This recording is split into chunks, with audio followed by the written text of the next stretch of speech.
harming wildlife. Plus, people across the country have been getting unexpected deliveries from China. Agriculture officials alarmed by mystery seeds in the mail. All of those bad seeds and more straight ahead. From BradBlog.com, I'm Brad Friedman. And I'm Desi Doyen. Stand by for 6 minutes of independent green news, politics, analysis, and snarky comment. Mandating net zero carbon emissions, which frankly is impossible. Only for you, loser. This is your Green News Report.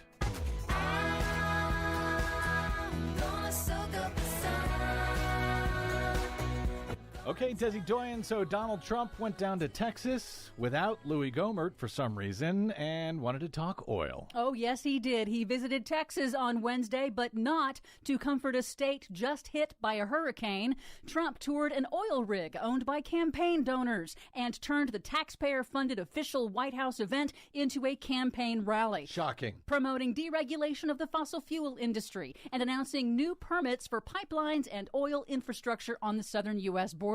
He also signed new authorizations to export U.S.-produced liquefied natural gas, which will raise prices for domestic consumers, and extended those authorizations to 30 years instead of the standard 20 years. Trump also lied about presumptive Democratic presidential nominee Joe Biden's climate policy proposal to create millions of jobs transitioning the nation to clean energy. Seeking an even higher level of restrictions mandating net zero carbon emissions, which frankly is impossible.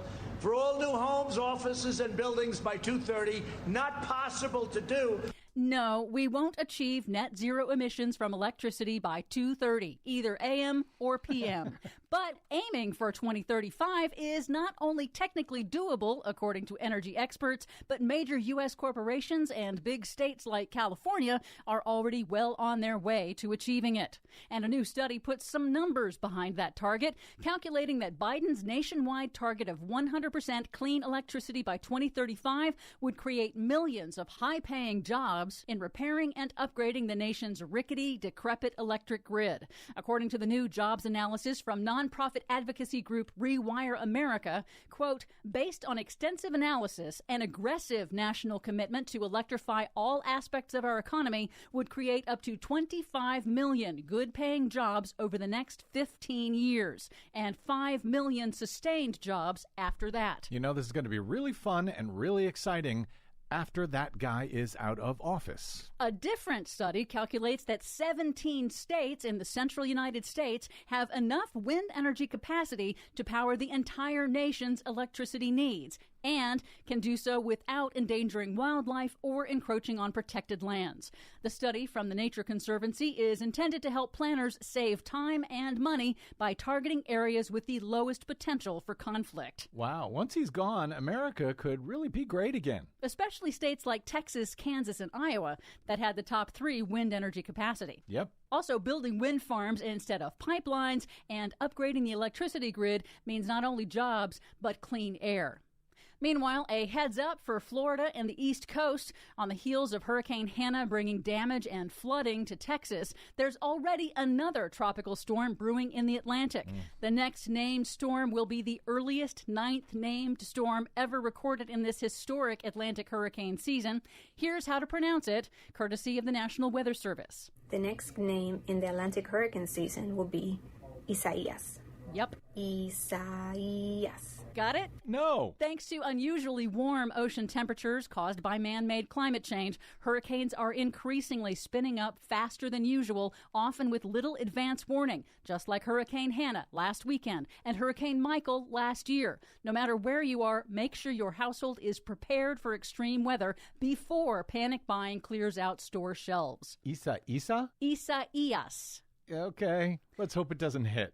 Finally, a very curious and potentially serious development. Residents in several states have reported receiving unsolicited packages in the mail containing mystery seeds, some labeled as jewelry from China. The U.S. Department of Agriculture this week said, do not open the packages, do not plant the seeds, and do not throw them in the trash because they could be invasive species. If you receive them, contact your state agriculture department. The mystery seeds are believed to be a scam intended to boost seller reviews on Amazon, but who knows? Does anybody know what the seeds actually grow? Not yet. Well, let's plant some. No! Oh.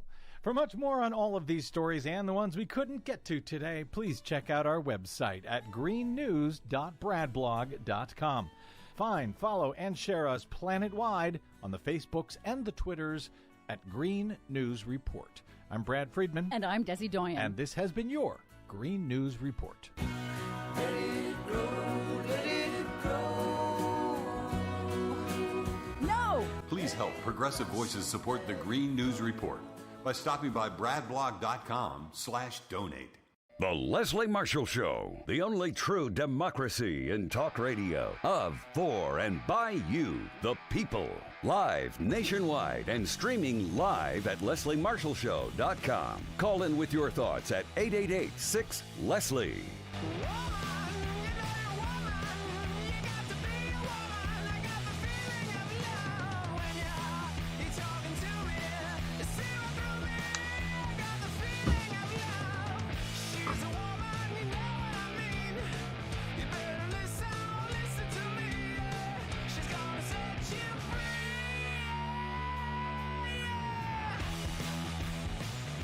Here to set you free. Happy Tuesday. How you doing? I'm Leslie Marshall. Welcome or welcome back. Only true democracy and talk. Want to welcome back everybody watching on YouTube Live, Facebook Live, Twitter Live, which is Periscope. A great show in store for you today as we try and provide for you each and every day in this time slot here with me and the other people that sit in for me on the show, like Mark Levine, Brad Bannon, Generation Progress, and others.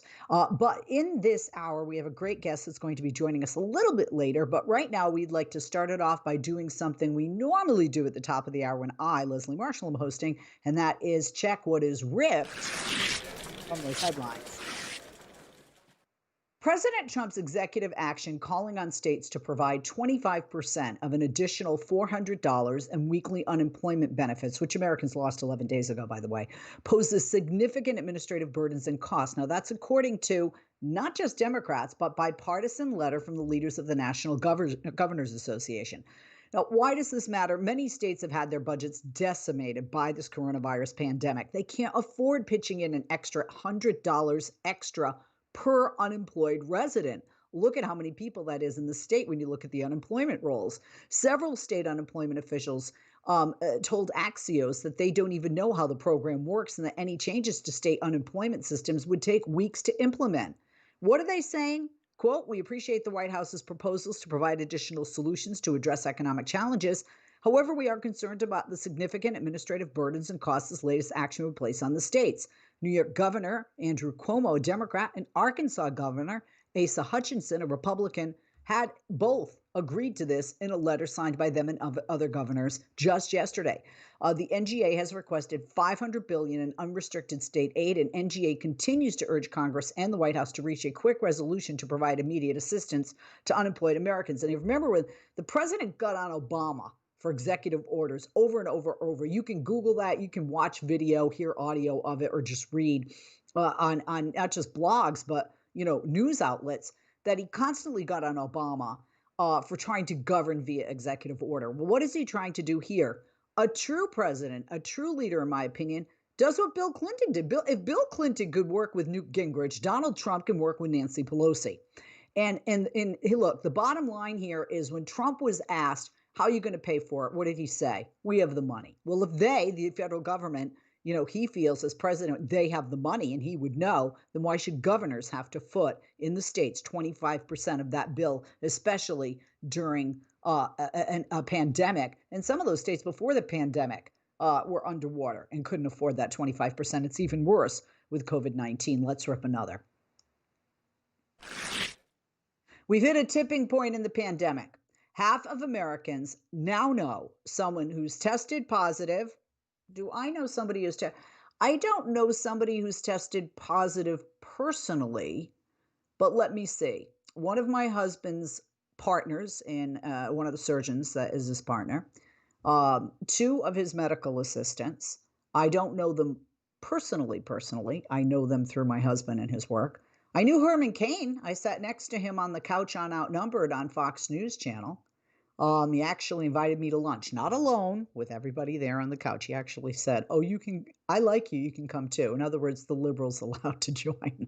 But we now have hit that tipping point. The half of Americans now know someone who's tested positive, according to this week's installment of the Axios Ipsos Coronavirus Index. So why does this matter?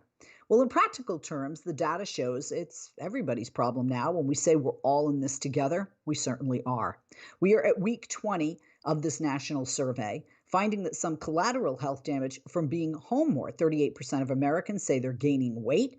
That's higher among those self-quarantining, obviously. And there's also a silver lining, though. 36 of parents are spending more time with their kids. I guess it depends which kids you have. Love my kids. Love the fact my son has camp just today. Surf camp. Love him, but the break that I get from 8:30 a.m. to 3:30 p.m. is glorious.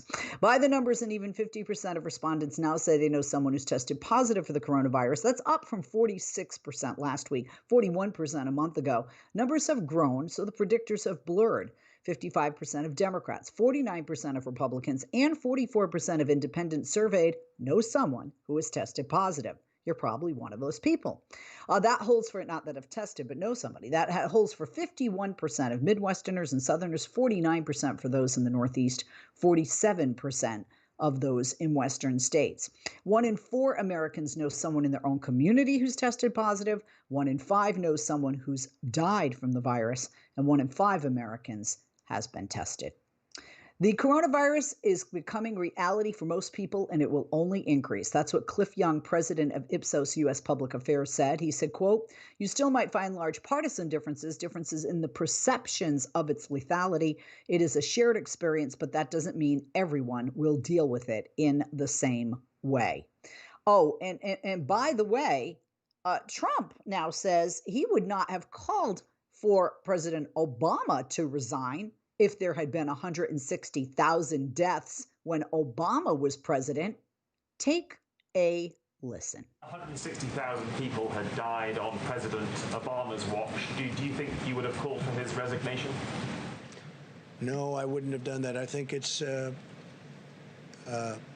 been amazing what we've been able to do. If we didn't close up our country, we would have had 1.5 or 2 million people already dead.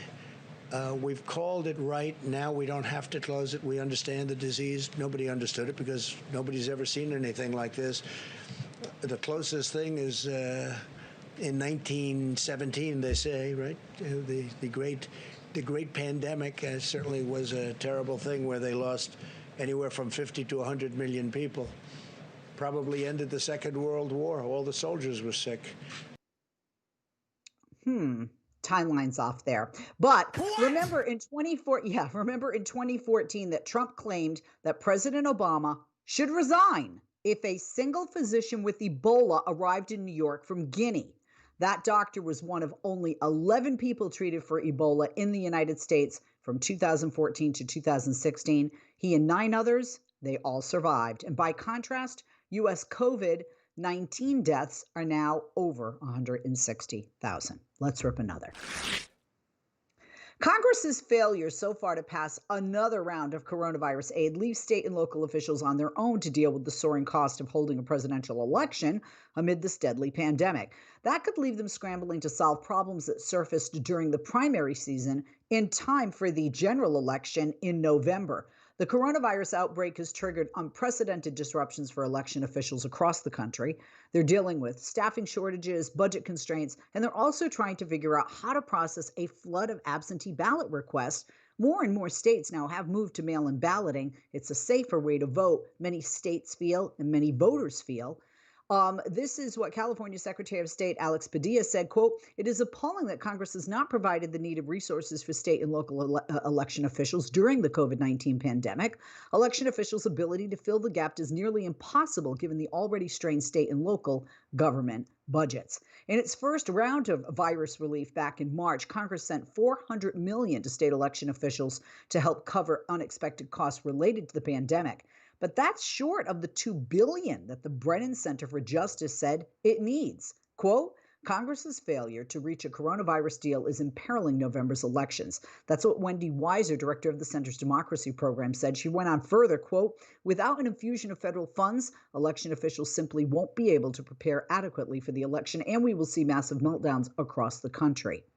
In the United States, state and local officials are responsible for administering elections and covering the costs, but there was no way for them to plan for holding an election in the middle of a pandemic, essentially having to deal with a massive surge in absentee ballots, also trying to keep in-person voting options available for many workers opted out of staffing the polls during the primaries. And according to Ben Hovland, who's chairman of the U.S. Election Assistance Commission, he said, quote, this wasn't in anyone's budget. By the way, the budget provides support for state and local. The Election Assistance Commission provides support for state and local election officials. So in other words, Ben can't help. Experts point to the rocky execution of the primary since the pandemic began, in which there were numerous reports of absentee ballots failing to arrive or rejected for being late. Primaries were marred if you looked at lines in Atlanta, Georgia, Milwaukee, Wisconsin, Las Vegas, Nevada, as polling places were consolidated. And Sylvia Albert, voting and elections director with Common Cause, well, she warned lawmakers during a congressional hearing last week and said, quote, without proper funding, guidance and preparedness, the problems seen in previous elections are going to be just the tip of the iceberg this November. If federal money is made available, it could allow local election officials to hire more temporary workers to help process ballot requests and count those ballots on Election Day. It could also be used to boost the pay of poll workers. Between the fiascos with the mail department and the federal government not wanting to help the states, Trump could be right. We may not know the winner for weeks or months after that general election day in November. I'm Leslie Marshall. That's what's ripped from the headlines. If you worry your friend may be struggling, remember, you don't have to be there to be there. You could say, how are you, or get a fake tattoo. You could ask with an app if it works for you. You could write them a text or knit them a sweater. If you can't be together, you could write them a letter. Whatever gets you talking. Whatever gets you talking. You could chat on the game, kick off your flip-flops. You could ask on your couch while you binge watch. However you do it, you gotta ask a friend. And if they don't share, you can ask again. Whatever gets you talking. Whatever gets you talking. Reach out to a friend about their mental health. Learn how you can help at seizetheawkward.org. Brought to you by the Ad Council, American Foundation for Suicide Prevention, and the JED Foundation. I was in the middle of the Atlantic Ocean when it happened. There was a sudden jolt and our submarine crashed on the seafloor. We were in total darkness. That's Dr. Dejana Figueroa, a marine biologist and STEM teacher, talking about a deep sea dive she'll never forget. It's funny, when I was a kid, I was afraid of the ocean, and there I was, 2 miles below the surface. But as a scientist, you prepare for that. Using our training and a little creativity, we fixed the sub and finished our experiments. The dive was just too important.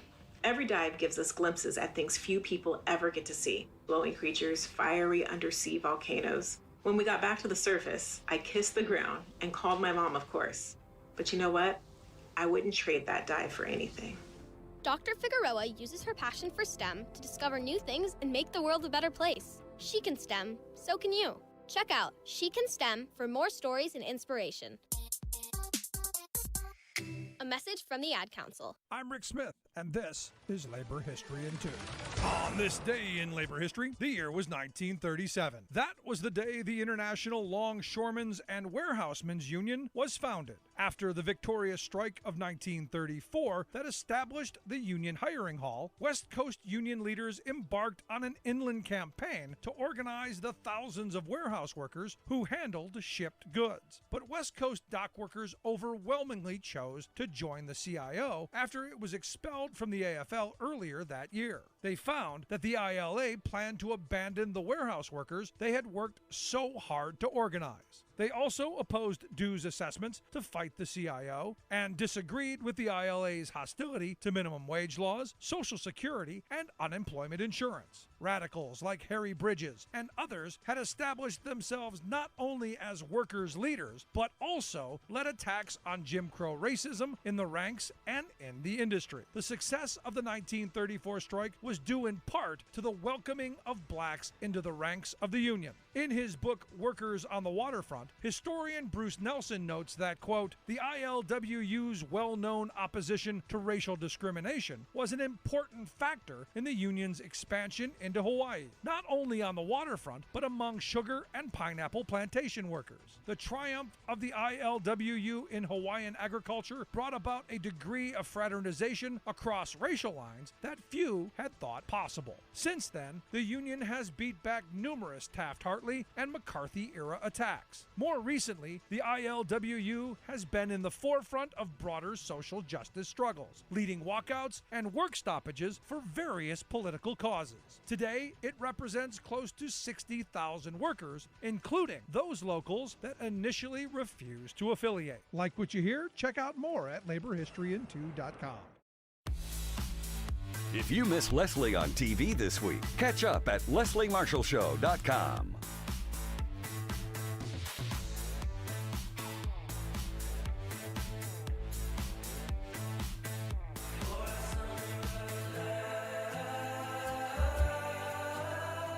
We are back. I'm Leslie Marshall. Welcome back, and let's continue with what's ripped from the headlines. Dormant sports stadiums have been repurposed in a variety of ways during the pandemic, and with the national election fast approaching, some are being converted into voting locations. More Than a Vote, the voting rights organization launched by LeBron James and other black athletes like Patrick Mahomes and Sloane Stephens, they've established a bipartisan arena voting advisory group. The goal is to connect teams with local election officials and convert arenas into voting sites, leveraging their size, good for social distancing, obviously they're huge, and location easy to access and find on a map. The Atlanta Hawks, Detroit Pistons, Milwaukee Bucks, Sacramento Kings, and Charlotte Hornets are among the NBA teams that have already established these partnerships. In a memo, NFL Commissioner Roger Goodell encourage teams to consider allowing their stadiums or indoor practice facilities to be used as election centers on Election Day. American democracy, they say, does not have a pause button. That's the advisory group when they wrote a front office sports op-ed. They said, quote, during a civil war, 2 world wars, natural disasters, and domestic crises, we have managed to provide our citizens with the tools they need to fulfill the most fundamental civic duty. In this instance, and in the absence of live sports, some of our most treasured civic institutions, our sports teams, can still open their doors to ensure that voting is convenient and safe for all. And I think that's a good mix of sports and politics, and I think most of you would agree. Let's rip another. President Donald Trump was given a series of deadlines to produce his DNA and other evidence as part of mandatory discovery in an ongoing defamation lawsuit. This took place and came down yesterday. E. Jean Carroll, who I'm happy to have follow me on Twitter, and I follow her as well. She is the author and Elle Advice columnist who accused the 45th president of raping her sometime in late 1995 or early 1996. She initially made that accusation, one of over 20 sexual assault allegations against Trump during the summer of 2019. Trump later denied the accusation in an interview with The Hill, and Carroll subsequently sued for defamation in the state of New York. A letter sent by Carroll's attorneys notes that prior deadlines for the production of the DNA evidence were put on hold by an appeals court pending the outcome of a decision in a similar case filed by former Apprentice contestant Summer Zervos, who alleged that Trump sexually assaulted her in 2007. And what they said, quote, as a result of that decision, the relevant deadlines in the court's preliminary conference order dated December 12, 2020 are no longer temporarily stayed. That letter was sent to Trump attorney Mark Kasowitz. The letter sets forth the understanding of the current status of the case and discovery in this case as a result of the court's recent decision. The appeals court previously pushed back the relevant discovery deadlines for a period compromising the amount of time from January 31st, 2020 to the date of the court's decision on the defendant's motion to stay plus 5 business days. Now, Trump's defense team had requested the temporary hold, but on August 7th, the Supreme Court of the state of New York said the hold should expire before then. Justice Verna Saunders determined that a recent landmark U.S. Supreme Court ruling had forced the state's court's hands to decide in favor of the plaintiff. That ruling was the result of a subpoena for the 45th president's financial records filed by Manhattan District Attorney Cyrus Vance. And this is what the judge wrote, quote, "This court construes the holding in Vance applicable to all state court proceedings in which a sitting president is involved, including those involving his or her unofficial personal conduct. We are now eager to move forward with discovery so that we can prove that Donald Trump defamed E. Jean Carroll when he lied about her in connection with her brave decision to tell the truth about the fact that Donald Trump had sexually assaulted her." That second quote is from Carroll's attorney, Roberta Kaplan, obviously not from the judge who needs to be impartial in this case. The upshot of the state court, or any case, the upshot of the state court's ruling is that the parties in the defamation lawsuit will now commence with discovery while still more or less abiding by the original time frame for the pause.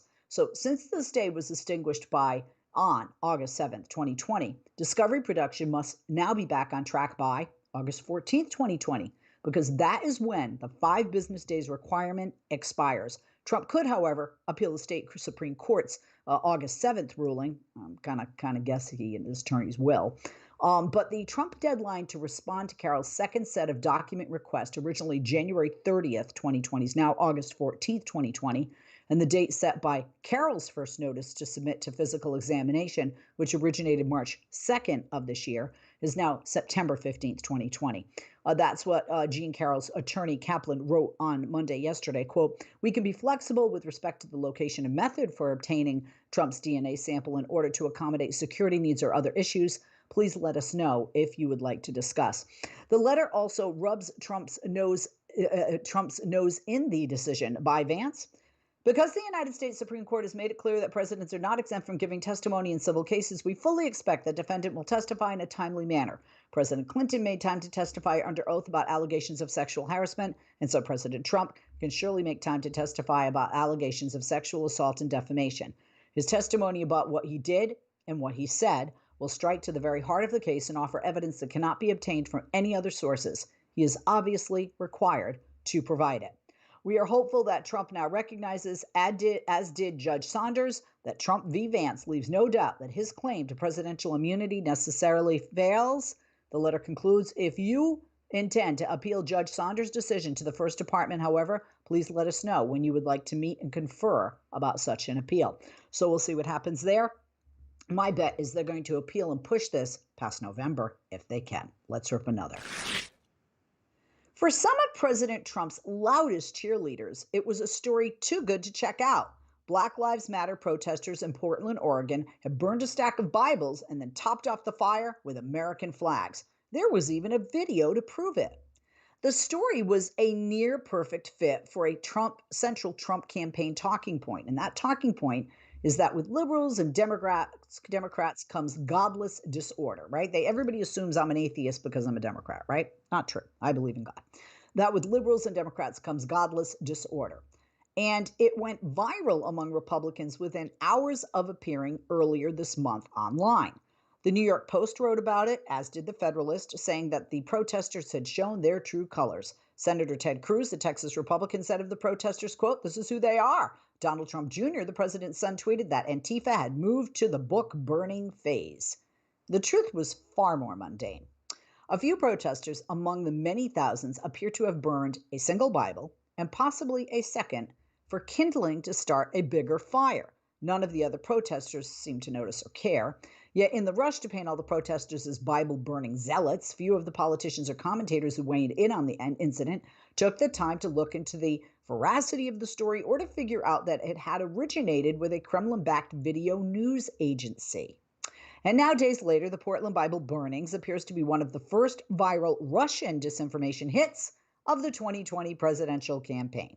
Election day is drawing closer. The Russian efforts to influence the vote appear to be well underway. American intelligence officials said last week that Russia was using a range of techniques to denigrate Democrats and their, did I say Democrats? That Republicans are going to love that, right? Play it on a loop, right? Go back and forth.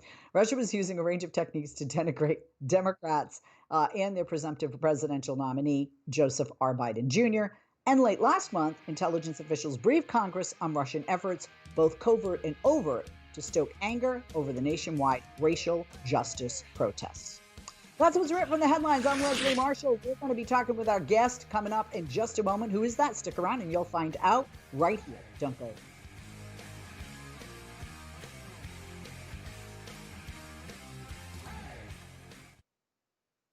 Hey, Dad, how do airplanes fly? What's in this box? Can I touch this? Where does sand come from? Is this tree good for climbing? What happens if I mix these two things together? How are babies made? What does this thing do?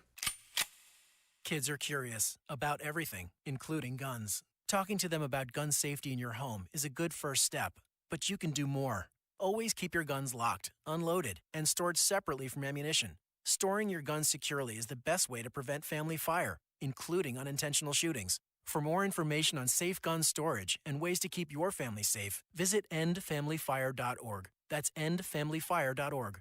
What do we keep in the attic? What's this thing called? Can I ride my bike backwards? Like I said, kids are curious. It's up to us to keep them safe. Brought to you by End Family Fire, Brady, and the Ad Council. Wake up and text. Text and eat. Text and catch the bus. Text and miss your stop. Wait. Text and be late to work. Sorry, I'm late. Text and work. Text and pretend to work. Text and act surprised when someone calls you out for not working. Who, me? Text and meet up with a friend you haven't seen in forever. Hi. Oh, hey. Text and complain that they're on their phone the whole time. Text and listen to them complain that you're on your phone the whole time. Text and whatever. But when you get behind the wheel, give your phone to a passenger. Put it in the glove box. Just don't text and drive. Visit StopTextsStopWrecks.org. A public service announcement brought to you by the National Highway Traffic Safety Administration and the Ad Council. The Donald is in a funk. He's been outsmarted by an inert virus, his poll numbers are tanking, and even his demagogic pep rallies are falling flat. So, who to turn to for political comfort? Why, of course, Trump's true loyalists, his diehard cadre of Washington's corporate lobbyists. I don't merely mean those elites of K Street and Wall Street who dominate his cabinet. He also has a kitchen cabinet. Operating out of public view, it's an unofficial collection of highly paid influence peddlers who are still practicing the dark art of bending government power to the wishes of selfish corporate interests. Each of them is paid hundreds of thousands of dollars a year by brand-name clients, from Amazon to Walgreens, to get favors from Trump. In turn, these little-known lobbyists have now adopted the Donald as their chief client, funneling millions of special interest dollars into his re-election campaign, with the understanding that he'll keep channeling tax breaks, regulatory exemptions, and public dollars to the corporate donors. It's the Washington money go-round, merrily corrupting our government. Who are these no-name corruptors? David Urban is one, considered the best-connected corporate huckster in the Trump swamp. An old college pal of a couple of cabinet officials, he's become such a close buddy of Donald himself that he's known as a Trump whisperer, able to work around the furies that rage in that strange orange head. Such cozy ties to the top mean Urban gets his calls returned, an invaluable asset for his favor-seeking clientele, including Raytheon, Goldman Sachs, Bayer, Nike, and Toyota. They, in turn, have made Urban rich, paying the once obscure lobbyists more than $25 million since the Trumpeteers took office. This is Jim Hightower saying, so Washington lobbyists are now the top backers of Trump 2020, hoping to get another 4-year ride on the corrupt money go-round.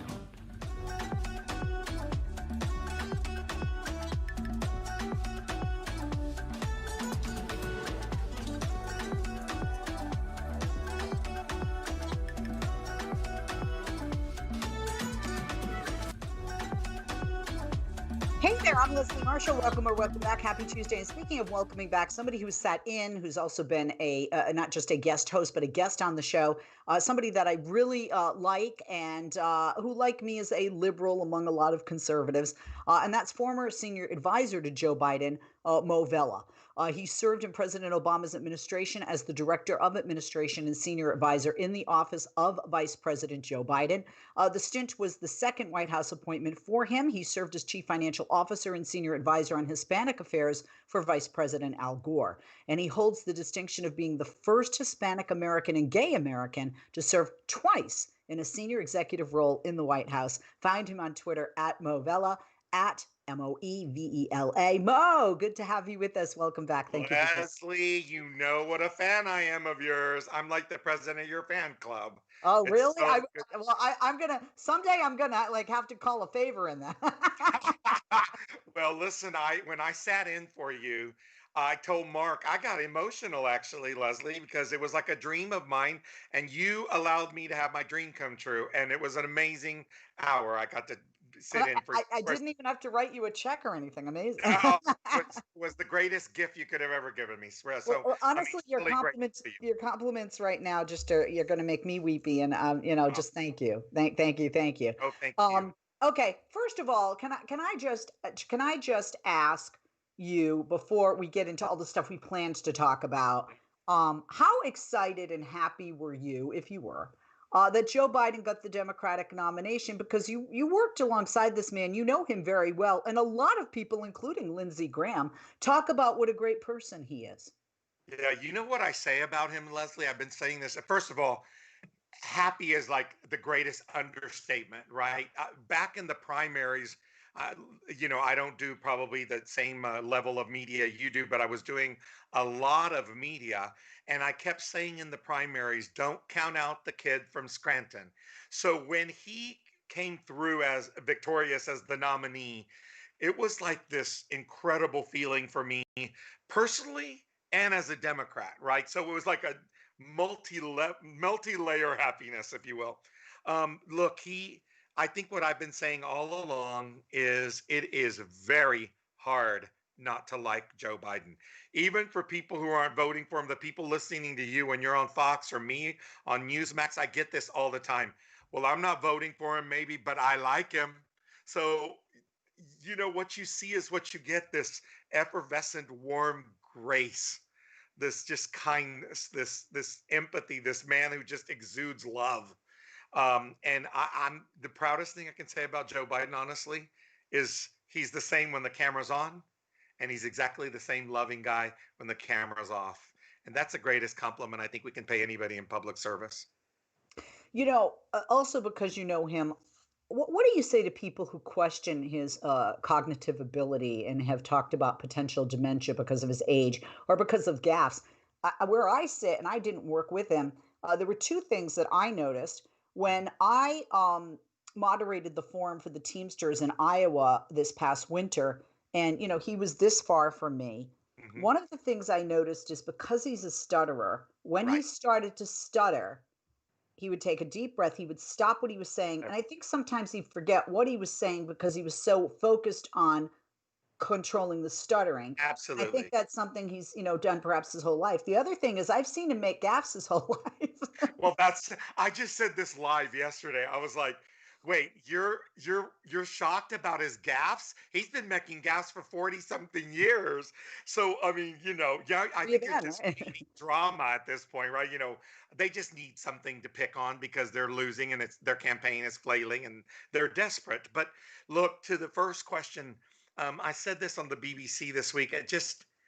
This is, I get choked up a little bit. I'm going to be honest with you, because I was the victim of bullying as a young Latino gay man in South Texas in the 70s. And to me, questioning Joe Biden's mental acuity is a form of bullying for the reason you just stated. Rather than us affirming and celebrating the fact that he has overcome a stutter, his entire life he had to fight to overcome a stutter. And now, like you just described it perfectly, that's exactly what's happening. They'll take these momentary lapses where he has to think before he can speak. We're blessed, you and I. We don't have to stop for a second and think about it. It comes out naturally. For a stutterer, it doesn't. And you never get past that. So you're spot on in how you described it. That's exactly what's happening. And for those who have the audacity to call it something, some deficiency with his mental acuity. I say, shame on you. You're despicable for going there. You're desperate for going there, and you're wallowing in the mud, because that is just, it sends a message to anybody with any disability, in my humble opinion, right? When I think the message should be, we are supporting you, we're with you, we congratulate you, we commend you, we celebrate you, we affirm you, we respect you for living with the disability, overcoming the parts of it that you could, and living with what you can't. Let's talk about an announcement that could come down while we're talking.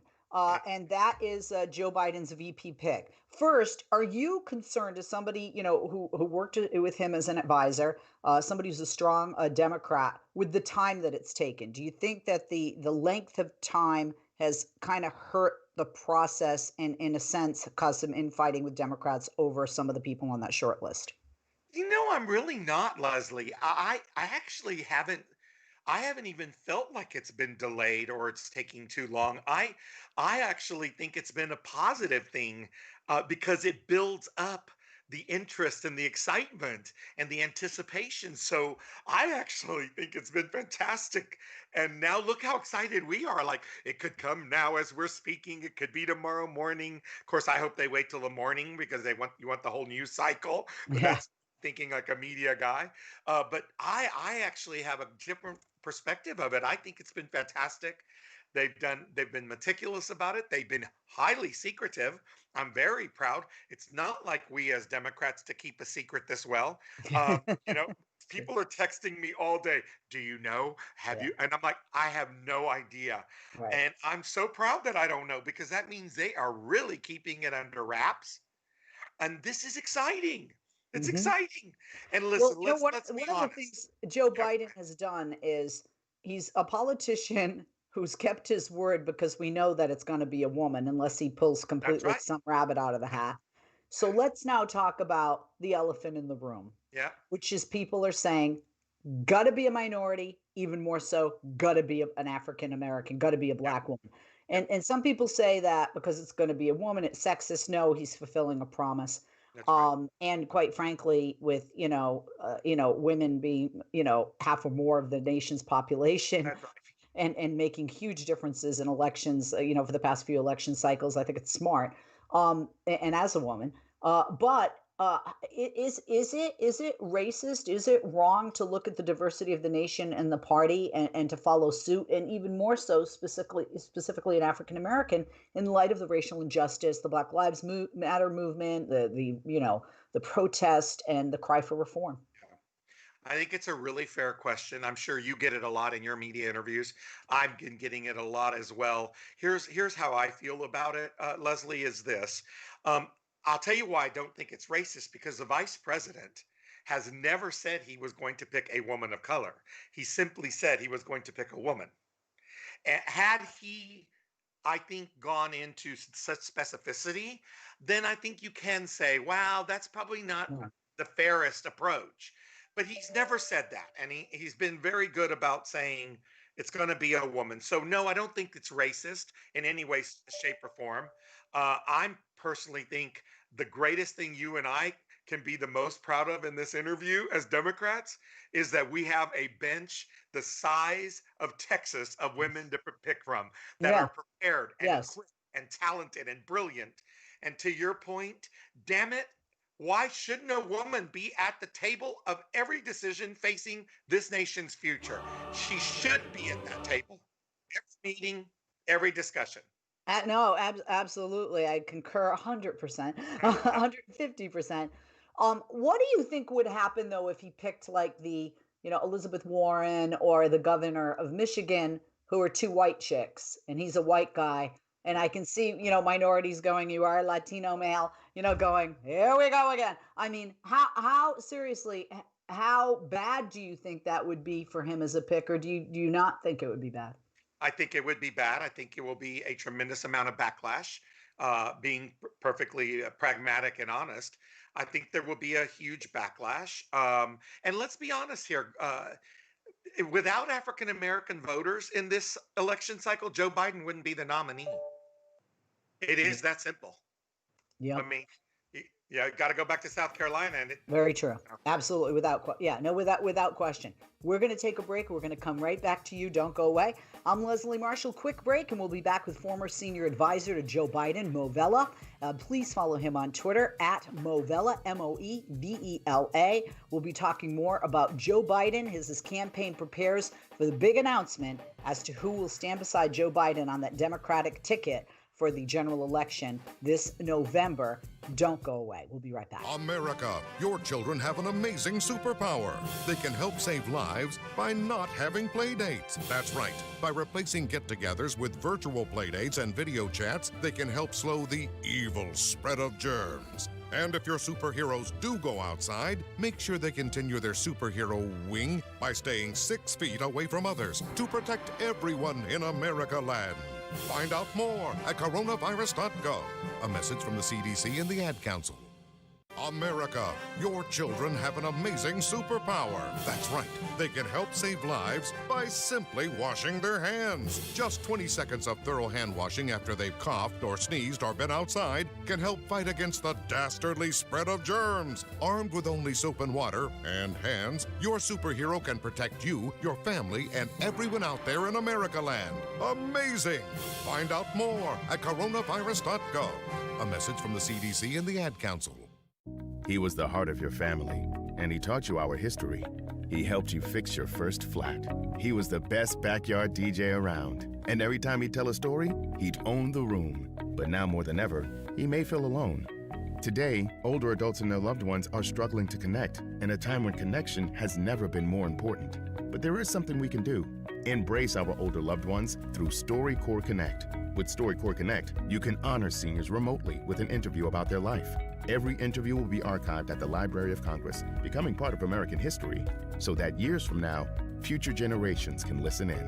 All right, Grandpa, what's one piece of advice you have for me? Just 3 words, sweetheart. Live with courage. The man that had the best stories still has plenty of stories to tell.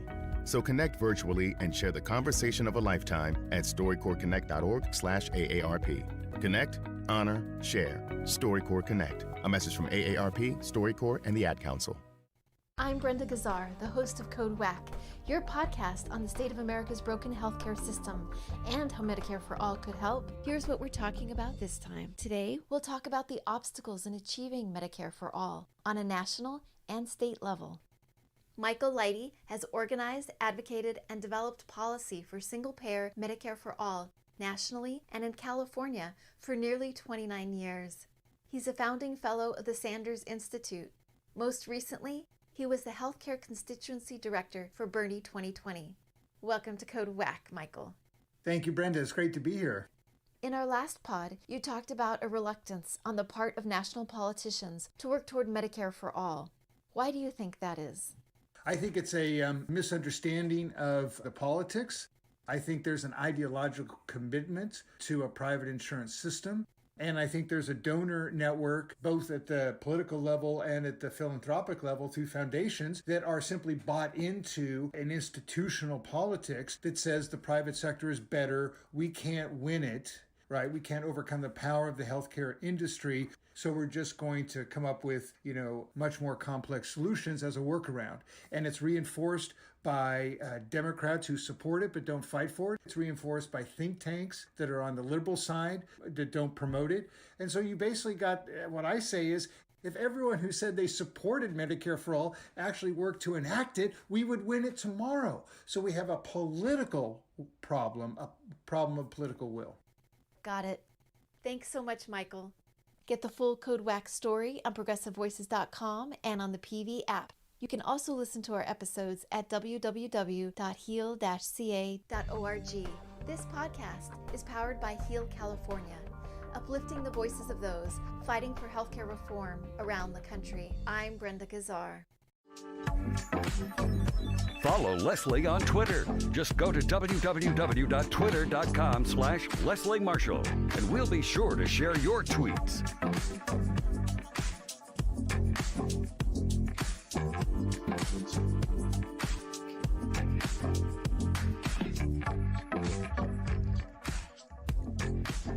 We are back. with our guest. I'm Leslie Marshall. Mo Vela is our guest, former senior advisor to Joe Biden. On Twitter, follow him at Mo Vela, Moevela. Mo, thank you for holding. Welcome back. We're talking about Joe Biden preparing to make his pick for VP announcement, but we have some other things to talk about as well. But let's finish up with that. Do you have a favorite? I'm not saying a prediction, or if you want to give a prediction, fine. But do you have a favorite of the women that we hear that Joe Biden has spoken to and is looking at on that short list for a potential VP? Leslie, I honestly, I'm prepared to have her back. And so, there's not probably anybody in America today more equipped and prepared to select a vice presidential candidate than Joe Biden himself. So I trust his judgment. He knows exactly what characteristics and traits are needed. He's got so many incredible women to pick from. Look, I think, I agree with the short list, frankly, that everyone's talking about. I think Senator Harris, Susan Rice. I think even Elizabeth Warren might be on a short list, right? Or Governor Whitmer, Senator Duckworth. I think those are probably your top five, I would think. And I tell you, even I can live with any one of those incredible women, and I can't wait. I swear to God, I get goosebumps because I can't wait till it's announced, whether it's tomorrow or Thursday or later tonight. Because my God, is it going to be a great day in America when we have a woman on the ticket in the vice president slot? And unfortunately, we should have had a woman president in Hillary. I was, such a huge advocate of her campaign and candidacy, and we'll talk about that another day. But you know what, dadgummit, I said it earlier, damn it, a woman belongs on the ticket, at the table, and in leadership in this country. Look at the countries, by the way. Look at New Zealand. Woman leader, like you can count this many infections, right? COVID's not even Well, they get this. They had one case after 102 days. She shut it down. She shut one case. And you know what I love? People in New Zealand are like, okay. Yes, they had a mass shooting at a mosque, right? With AK-47, I believe it was. What did she say? No more AK-47s. And everybody was like, okay. I mean, but that's part of our problem as Americans that, we've. I think put a woman in charge. I've been, you have to remember, I cut my teeth. My first campaign was Ann Richards for governor, and Miss Ann. I know if you're listening up there in the great Texas sky, love that woman. Love her. She raised me politically, and I remember one time, Leslie, what a fitting time to talk about Ann Richards for a second, because we're about to have a woman on the ticket. So Ann, like you said, is beaming in heaven. But I remember one time during her candidacy for governor, they said, I was, 18, 19, 20 years old. They said, would you watch the headquarters while we all go to the union convention, the unions in Texas, all gathered together for an endorsement convention? And I opened the door and I'm by myself in this whole headquarters, and here comes Ann Richards. And she sits with me on a little bench. And I said, Miss Ann, what are you doing here? Everyone says the union. She said, Mo Jr., let me tell you something. I was victorious. And I'm like, oh, we got the endorsement? She said, no, darling. Sometimes you win when you keep others from getting the endorsement. And that was one of my greatest political lessons of my whole career. And I didn't know her, just knowing her from things I saw back in the day. I can hear her saying that. It seems so true. So true to form. Hey, the Democrats just announced the full list of convention speakers. Yeah. What do you think of John Kasich? What do you think of Andrew Yang not being part of the gang? Yeah, what's up with that? I don't know. I don't either understand. I don't get that at all. I mean, I'm hoping. Obviously, it's not finished. I think it's still a work in progress, is what I'm told. So it doesn't make any sense to me. On the Kasich, absolutely. I frankly, I think we should, in the Joe Biden spirit, right, and in Joe Biden's style. This is talk about what I learned from Ann Richards. I'll tell you what I learned from Joe Biden. And I don't want to take up all your time here, but this is an anecdotal personal story that I don't tell often, but I would love to tell it on your show. We were on Air Force Two, first trip overseas. I'm going with him. We're going to Chile and Costa Rica. Dr. Biden's on the trip. He's on the trip. I barely know them, right? This is like week 2. And I'm sitting on a couch next to him. And we were trying to do some Obama policy, and some Republican senator was bashing the hell out of it. Well, I, of course, in my little Texas nature said, that damn blah, blah, blah. And I named the Republican, and I'm calling him ugly curse words. And Biden looks over and he grabs my forearm, Leslie. And he said, Mo, that's my friend. And he said, we may not agree on this policy matter, but we both love this country. We disagree on how to make her better. And that is Joe Biden. Because that ability to connect with people, and it's real, you know? And he he got a lot of grief for saying he liked Republicans, but that's so true. Just like Ellen DeGeneres got grief for saying she liked George W. Bush. And one of the greatest pictures is Michelle Obama and George W. Bush embracing with their eyes closed. I mean, yes, and I'm with you. I think they should have more Republicans speaking at the Democratic convention. I do too. How are we going to get the moderate Republican vote that was Obama, Trump? How are we going to get them back if that person who's like, I don't go on Newsmax, right? That person who's like, I'm still a Republican, but I don't like what this man has done to my party. I'm still a Republican, but I don't want to vote for Donald Trump. Speaking of Donald Trump, we welcome you, and that's the message the Democratic Party needs to be sending. We welcome you as an independent. We welcome you as a Republican who agrees with us that this man is immoral and indecent, and he's wrong for this country.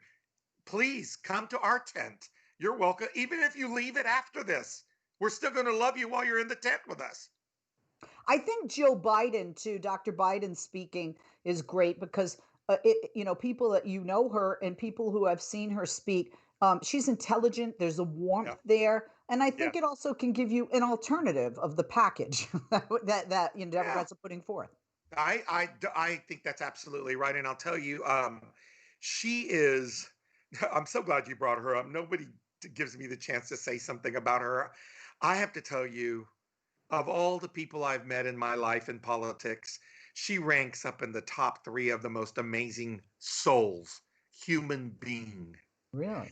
This lady is salt of the earth. As we say in Spanish, puro corazón, all heart.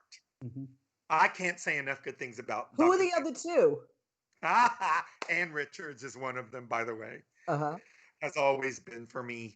I considered Ann my political mom. She raised me politically, and she has a spot so deep in my heart. I can't take her out of my phone, Leslie. I have Ann Richards in my phone. I get that. Yeah, I get that. Okay, so who's the other? You said top 3. Ann Richards, Dr. Jill Biden, and? Barbara Jordan. Oh, really? Barbara Jordan played a very impactful role in my life. I had the privilege of getting to know her and considering her a friend early in my political career and late in her life. And interesting, you named 3 women. Yeah. I love it. Okay, hello. Thank God for you, gay men. Thank God for you all. We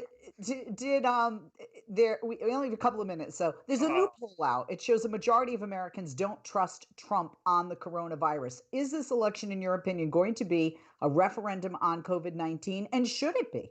It absolutely should be. I will quickly say this to you. I'm very, very proud to be able to tell you that there are very few of us who can say that they sat on the White House Emergency Preparedness and Continuity of Government Working Council. I sat on it twice in my life. Twice. I know what Donald Trump was supposed to have done. I know what they were supposed to have done to prepare so that you can prevent pandemics, terrorist attacks, and these kinds of calamities. That had not been done, Leslie. This man not only failed our nation, right? He abysmally, just neglect, abhorrent neglect. I can testify to it myself because I know what was supposed to have happened, and it clearly had not happened. So you can wish it away, you can pray it away, you can hoax it away, but you know what? It will be a referendum. It should be a referendum, and he should fail miserably because of it. We have seconds. Yes or no? If Joe Biden, we hope, is elected president in November, do you think you'll end up going to work for that administration? No, because I want to be back on your show and I want to sit in for you again. And I wouldn't be able to do either of those things if I went back in. Oh my God. Actually, no. Go ahead and do it, and then we'll, we'll work something out. I adore you. I adore you. Thanks for what you do for our nation, honey. I adore you, and likewise. I so much love having you on the show today. Mwah, big kiss. And with red lipstick. So. Right.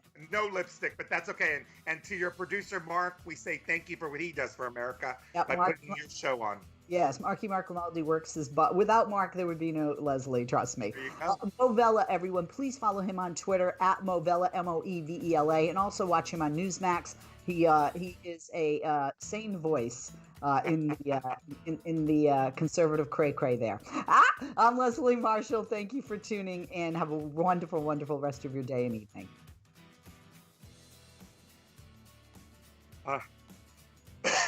A conservative cray-cray.